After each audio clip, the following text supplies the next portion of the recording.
Du Père, du Fils et du Saint-Esprit, ainsi soit-il. Bien chers fidèles, en ce dimanche de la Quinquagésime, que nous appelons le dimanche d'Abraham, le dimanche du Père, de ceux qui croient, du Père de la foi, que nous voyons être en même temps le dimanche de la charité, parce que c'est bien la charité que saint Paul déchante dans son premier épître aux Corinthiens, et c'est bien la charité que Jésus-Christ démontre et opère en la guérison de l'aveugle de Jéricho, lui, le soleil, n'est-ce pas, comme nous enseignent les pères de l'Église, qui s'approche de la faiblesse de Jéricho, qui signifie la lune, la faiblesse humaine, lui qui vient guérir la faiblesse humaine. Et nous dit saint Ambroise, c'était un vrai miracle, c'était un vrai aveugle, mais nous ne le connaissions pas, dit-il, mais nous savons qu'il représente quelque chose que nous connaissons très bien, c'est l'humanité aveuglée par le péché et par l'ignorance, que Jésus-Christ vient donc à illuminer par sa révélation, par sa foi, par sa charité. Et voilà que donc c'est bien Abraham, l'homme qui, au bien milieu du temps qui découle entre Adam, disons, et la naissance de notre Seigneur Jésus-Christ, qui, pour rester fidèle à la vérité révélée par Dieu, et en aimant Dieu et en donnant la preuve qu'il aime Dieu, n'oublions pas que Abraham, pour donner la preuve qu'il aime Dieu, doit quitter non seulement sa terre, mais aussi tous ses parents. Il prend avec soi seulement sa famille et ceux qu'il possédait. Et cela ne suffisait pas. Il a dû aussi donner preuve d'aimer Dieu par-dessus toute chose en immolant son propre fils, Isaac.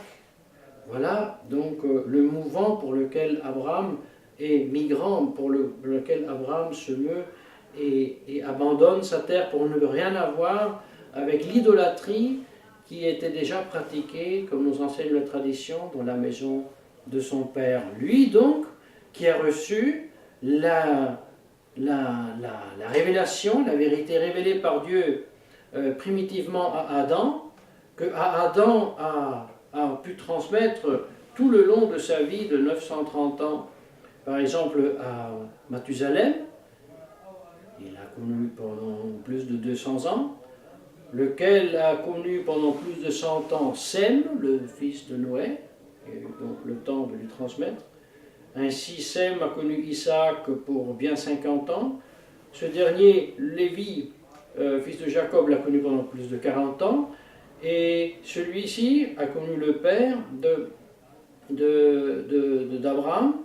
Et donc, il y a eu la possibilité, et mathématique, comme nous enseigne l'Écriture sainte, de transmettre la vérité révélée avec tout le temps qu'il fallait, comme de génération à génération, jusqu'à Abraham, jusqu'à Moïse, et ensuite, après Moïse, c'est bien clair, là c'est explicite, jusqu'à notre Seigneur Jésus-Christ.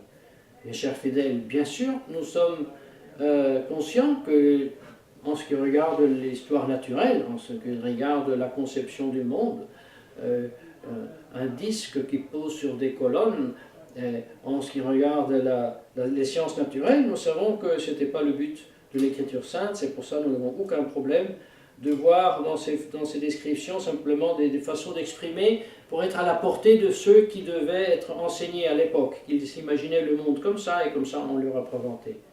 Mais pour ceux qui se considèrent, qui a reçu la vérité révélée? Combien de temps a-t-il vécu? Qui étaient ses fils? Là, nous n'avons pas de raison de douter de la Sainte Écriture. Et puisque le Talmud lui-même enseigne que le monde, que depuis Adam, sont passées 5000 et quelques années, aussi l'historien Flavius Josephus, et d'autres même grecs l'enseignaient comme ça, il n'y a pas de raison de ne pas croire et pour cela être convaincu que la révélation primitive vraiment s'est transmise pour de vrai, de homme à homme, non seulement jusqu'à Abraham, dont nous fêtons aujourd'hui, pour ainsi dire, le dimanche, mais justement jusqu'à Moïse, jusqu'à Jésus-Christ, jusqu'à nos jours. C'est ce qui nous permet aussi sans notre maître, ce mérite d'avoir comme en main la vérité révélée, parce que nous l'avons reçue, et pouvoir la distinguer par ce qui n'est pas la vérité révélée, et que ce sont toutes les hérésies, mais surtout les goûts collecteurs des hérésies, qui est encore une fois ce modernisme. Vous voyez, en ce dimanche de la quinquagésime, il est très important de raviver en nous cette foi, mais non simplement cette foi de concept, cette foi qui connaît les choses. Parce que saint Paul nous met en garde. La foi seule ne me sert à rien, dit-il. Et même si j'avais la foi à transporter les montagnes, dit-il. Ou alors, si pour la foi, je me jette même dans les flammes, et si je n'ai pas la charité, il le dit, ça ne me sert à rien. Alors pourquoi la foi? La foi pour connaître. Pour connaître quoi? Ce que je aime. Et voilà donc la supériorité de la charité que saint Paul nous enseigne aussi aujourd'hui dans les premiers épîtres aux Corinthiens. Foi, espérance et charité, tous les trois, mais la plus grande c'est la charité. Parce qu'en effet, l'espérance et la foi seront évanouis dans l'éternité, parce que nous ne connaîtrons pas à travers le voile de la foi, mais nous verrons face à face Dieu comme il est, c'est vrai. Mais ici sur terre, sans la foi, il n'y a pas de charité. Et sans charité, la foi ne me sert à rien. Mais ceci dit, aujourd'hui, nous devons quand même nous agrapper avec tous les deux les mains à la foi pour pouvoir aimer. Parce que comme il existe une fausse foi, il existe aussi une fausse charité. Elle est presque plus dangereuse que la fausse foi, parce que la foi fausse, je peux la reconnaître, parce qu'elle m'enseigne des concepts qui sont en contradiction avec ce qui est révélé, j'y arrive. Mais la charité fausse, elle est plus difficile à déceler. Quand on nous prêche, n'est-ce pas, comme le chef de la contre-église conciliaire, il faut accueillir, il faut protéger, il faut promouvoir, il faut intégrer le migrant, l'étranger, le réfugié. Mais autre que sonner très bien, en plus c'est vrai.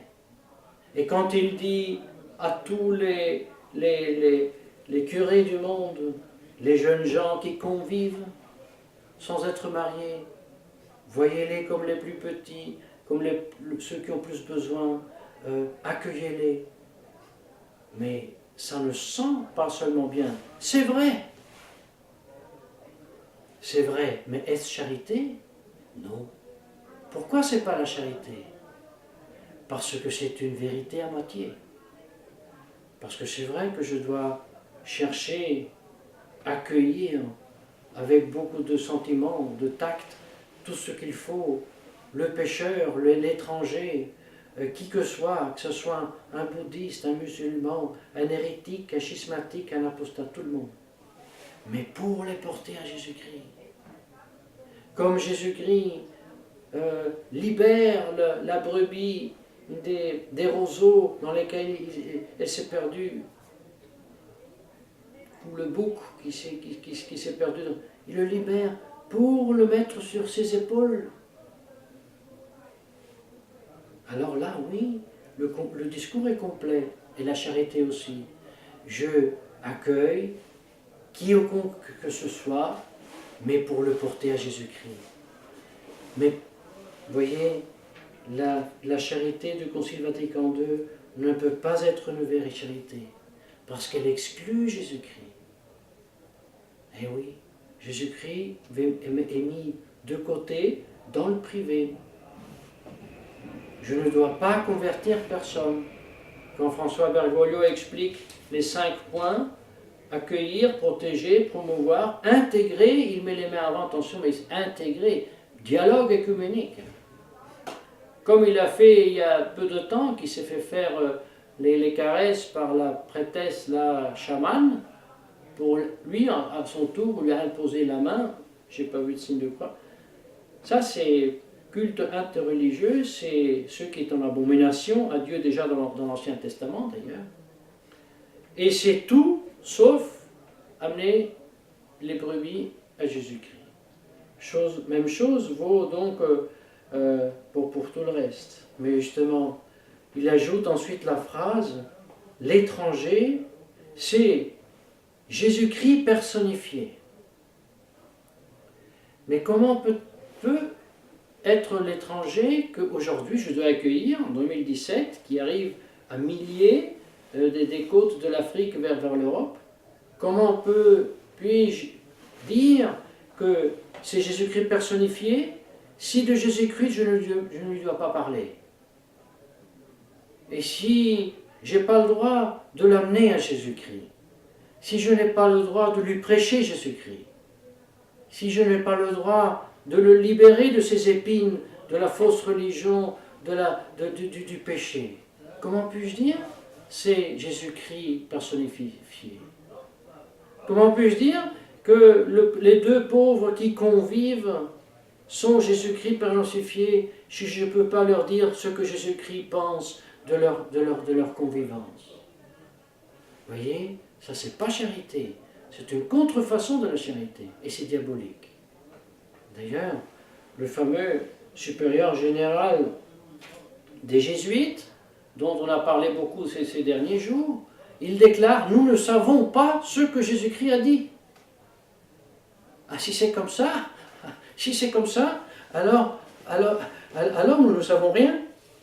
Mais alors nous sommes bien sots d'être chrétiens, si on ne sait pas ce que Jésus-Christ a dit. Mais puisque nous savons ce que Jésus-Christ a dit, je sais en qui j'ai cru. Nous disons plutôt le contraire. C'est le supérieur des Jésuites qui ne sait pas ce qu'il dit. Ou alors en sachant ce qu'il dit, il ne veut pas le savoir.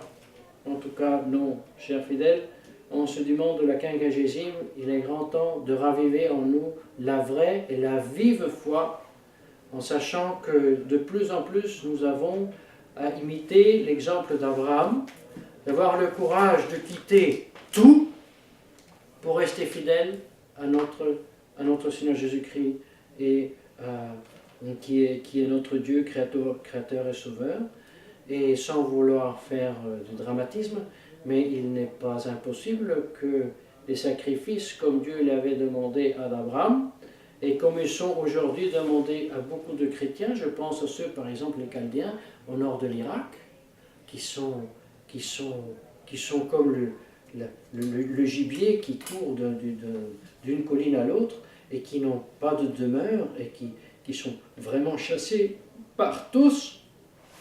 Il n'est pas dit que ça pourrait être notre sort.